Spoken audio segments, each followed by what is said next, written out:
बहुत शुक्रिया कि आप आज कम वक्त में यहाँ पे आए और हमारी जो ये प्रेस कॉन्फ्रेंस थी, इमरजेंसी प्रेस कॉन्फ्रेंस, तो उसको आपने कवर करने का एक जो है यहाँ पे आए, उसके लिए आपका शुक्रिया। पहली बात ये है कि आपको पता है कि Jammu Kashmir employees coordination committee नुमाइंदा तंजीम है जम्मू कश्मीर के 4.5 लाख एम्प्लॉयज़ की, जिन्होंने वक्तन फ़वक्तन यहाँ के मुलाजमिन की बात की, चाहे वो मुलाजमिन के हुकूक की बात हो या हमारे सिविल सोसाइटी में या हमारे लोगों में जो कोई भी बुराई हो उसको ख़त्म करने की बात हो। उस सिलसिले में हमने बहुत सारे, आपको पता है कि प्रोग्राम्स किए, ब्लड डोनेशन कैंप्स किए, या हमने इसके साथ साथ क्लीनलीनेस ड्राइव्स की, या हमने इसके साथ साथ जो है एंटी ड्रग मुहिम चलाई, जो डिफरेंट एजेंसीज के डोमेन में भी है। किस तरह से हमने मेहनत की, वो हमारे लोगों के लिए वो काम था। लेकिन आज एक यहाँ पे एक मोड़ पे हम आए हैं, ला खड़ा हुए हैं कि यहाँ पे सोचने की बात है। आपको पता है चंद दिन पहले हमारे ऑनरेबल सीएम ने एक प्रेस कॉन्फ्रेंस की। हमें उम्मीद थी उस प्रेस कॉन्फ्रेंस में जो है हमारे एम्प्लॉय जो है 4.5 लाख एम्प्लॉय, उनके लिए कुछ, हम नहीं कहेंगे कि पॉलिसी मैटर्स, क्योंकि पॉलिसी मैटर्स को टाइम लगता है। हमने पहले सरकार से बात की है, जब यहाँ पे नई सरकार बनी हमने उनके डोमेन में रिप्रेजेंटेशंस भी लाए, हम उनसे मिले भी, और हमने उनसे उनका उस वक्त भी अपने रिप्रेजेंटेशंस में ये वाजह किया था कि जो यहाँ पे जनाब पॉलिसी मैटर्स है, चाहे रेगुलराइजेशन की बात हो डेली वेजर्स की, चाहे ट्रांसफर पॉलिसी की बात हो किसी डिपार्टमेंट में या कोई और, उसको जो है टाइम लगता है, उसमें वक्त लगता है। उसमें हम नहीं कहेंगे कि अलादीन का चराग है, जादू की छड़ी है, रातों रात मसला हल हो जाए, वो तो हमें पता है। लेकिन कुछ ऐसी चीजें हैं जिनको मतलब विद इन 2 डेज 3 डेज और विद इन वीक्स टाइम और ज्यादा से ज्यादा 15 दिन में हल किया जा सकता है। आपको ये जानकर हैरानी होगी, जम्मू कश्मीर भी यूटी है और लद्दाख भी यूटी है। हमारे पास तो डबल स्टैंडर्ड है, हमारे पास तो इलेक्टेड गवर्नमेंट भी है और हमारे पास ऑनरेबल एलजी भी है।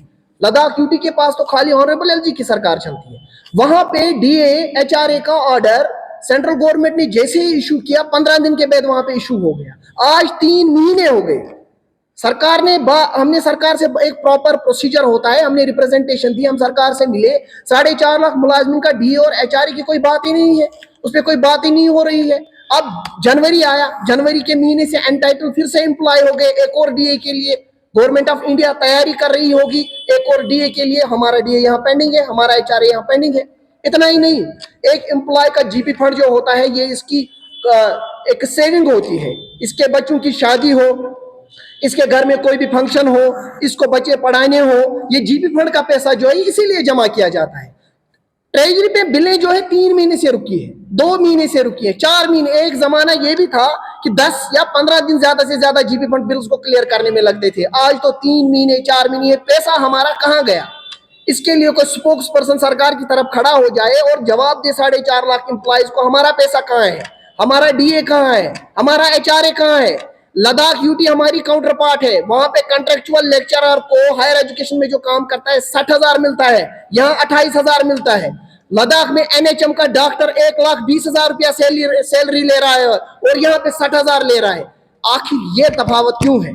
अगर हमारे पास इतना ह्यूमन रिसोर्स है, अगर हमारे पास इतनी बड़ी जेड के यूटी है, अगर हमारे पास इतने फंड यूटिलाइजेशन हो रही है, इतने पैसे आते हैं, आखिर हमारा पैसा कहाँ है? देखिए, हाल ही में जो हमारे ऑनरेबल एमएलए के लिए सैलरी 1,60,000 की जो है रेट से जो है उनको रिलीज की गई। अच्छी बात है, उनका हक है, they to have a right to get the salary, हमें उसमें कोई हम उसमें उसके खिलाफ नहीं है। लेकिन मुझे बताएं, अगर वो अरेंज फंड्स करने में कोई सरकार को दिक्कत नहीं है, हमारे जीपी फंड्स में क्या है, हमारे डीए में क्या है, हमारे एचआरए में क्या है? एनएचएम एम्प्लॉयज को क्यों नहीं ऐसी सैलरी दी जाती जो लद्दाख में मिलती है? क्यों नहीं वो चीज दी जाती है जो लद्दाख यूटी में मिलती है? देखिए, यहाँ पे डिफरेंसेस बहुत है, आप लोगों को ये डिफरेंसेस कम करनी पड़ेगी। हमारे दूसरे डिपार्टमेंट से हॉर्टिकल्चर है, पेन आमिली की फाइल है, पेंडिंग है, कुछ हो ही नहीं रहा है, पता नहीं फाइल कहाँ। फाइल जो है ऐसा लगता है कि फाइलों का कब्रिस्तान बन गया है, यहाँ से फाइल जाती है, पता नहीं वो कहाँ जाती है, फिर गायब भी हो जाती है, ना उस पर कोई action. Either you have to tell the employees yes or no. हम उसी हिसाब से चलेंगे ना। देखिए, बर्फ पड़ रही है, एसएमसी का एम्प्लॉय खड़ा होना चाहिए, 2 महीने की सैलरी पेंडिंग थी, कल जाके जो है एसएमसी के कमिश्नर ने उसमें इंटरवेन किया और सैलरी अब उन्होंने एश्योरेंस दी है, रिलीज होगी। लेकिन बर्फ पड़ेगी, खड़ा रहो, पीएचई का एम्प्लॉय खड़ा रहो, पीडीडी का खड़ा रहो, हमारी सिक्योरिटी फोर्सेज के एम्प्लॉय वो भी खड़े, उनके जीपी फंड पेंडिंग है। आखिर आप कब तक ये सिस्टम कब तक चलेगा?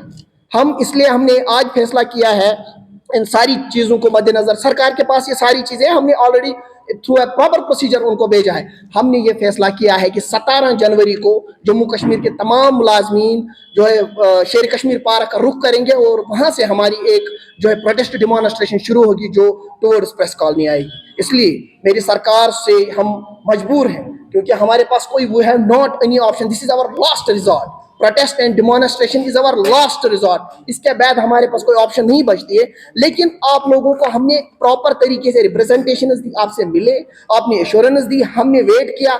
चलिए पॉलिसी मैटर्स में तो हम वेट करेंगे, लेकिन ये छोटे छोटे मामला थे, इनमें वेट करने की क्या जरूरत है। स्कूल जले, स्कूल बिल्डिंग जलाई गई 2016 में, उसमें हमारे सीपीडब्ल्यू जो एक चौकीदार है वो वहां पे काम करता है। आपको जानकर हैरानी होगी, उसको एफआईआर लगा, स्कूल के टीचर या मास्टर या हेडमास्टर को एफआईआर नहीं लगा। अगर सरकार उसको जिम्मेदार ठहराती है, लेकिन उसके वेजेस कहाँ है?